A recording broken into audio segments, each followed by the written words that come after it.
बाळांनो, आज आपण ऐकणार आहोत स्वामी समर्थ आणि भक्त आजीची गोष्ट. एक लहानसं गाव होतं. त्या गावात राहत होती एक म्हातारी आजी. दिवसभर हातात माळ, ओठांवर एकच नाव, स्वामी समर्थ. आजीचं संपूर्ण विश्व तिचा एकमेव नातू होता. तो शहरात शिकत होता. हुशार, मनमिळाऊ, आजीचा अभिमान. एक दिवस अचानक बातमी आली. नातू खूप आजारी पडला होता. ताप, अशक्तपणा, डॉक्टरांची धावपळ. आजीच्या काळजाचा ठोका चुकला. ती देवघरात बसली. डोळ्यात अश्रू, हात जोडलेले, आवाज थरथरत होता.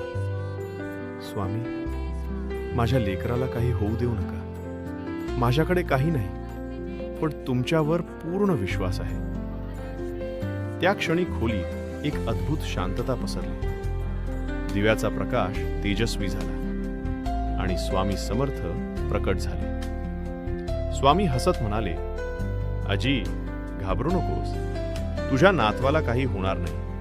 मी त्याची रक्षा करीन. आजीच्या डोळ्यात आशेचा प्रकाश आला. पण स्वामी पुढे म्हणाले, पण तुला एक काम करावं लागेल.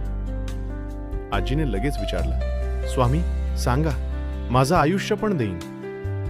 स्वामी म्हणाले, तुझ्या नातवाच्या शाळेत एक गरीब मुलगी आहे. परिस्थितीमुळे ती शाळा सोडणार आहे. तिची शिक्षणाची फी तू भर. क्षणभर आजी गप्प झाली. पैसे कमी होते, गरजा खूप, पण भक्ती मोठी होती. स्वामी, तुमचा आदेश आहे तर ते नक्की होईल.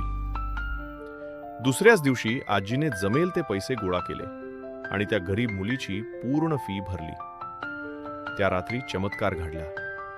नातूची तब्येत सुधारू लागली. काही दिवसात तो पूर्णपणे बरा झाला. शाळेत गेल्यावर त्याने पाहिलं, ती गरीब मुलगी पुन्हा वर्गात बसलेली होती. डोळ्यात आत्मविश्वास, चेहऱ्यावर हसू. काही महिन्यांनी शाळेत प्रतिभा स्पर्धा झाली. सगळ्यांना आश्चर्य वाटलं. त्या गरीब मुलीने पहिलं पारितोषिक जिंकलं. बक्षीस देण्यासाठी नातू मंचावर गेला. तो तिच्याकडे पाहून म्हणाला, मला माहीत नाही तू कोण आहेस, पण तुझ्यामुळे माझं आयुष्य वाचलं. धन्यवाद. घरी परतल्यावर आजीने डोळे भरून स्वामी समर्थांकडे पाहिलं आणि म्हणाली, स्वामी, तू शिकवलंस की चांगलं कार्य केल्याशिवाय कृपा मिळत नाही. तुझी लीला खरंच अनोखी आहे. व्हिडिओ आवडला असेल तर लाईक करा, चॅनलला सबस्क्राईब करा अशाच आध्यात्मिक व्हिडिओसाठी. श्री स्वामी समर्थ. जय जय स्वामी समर्थ.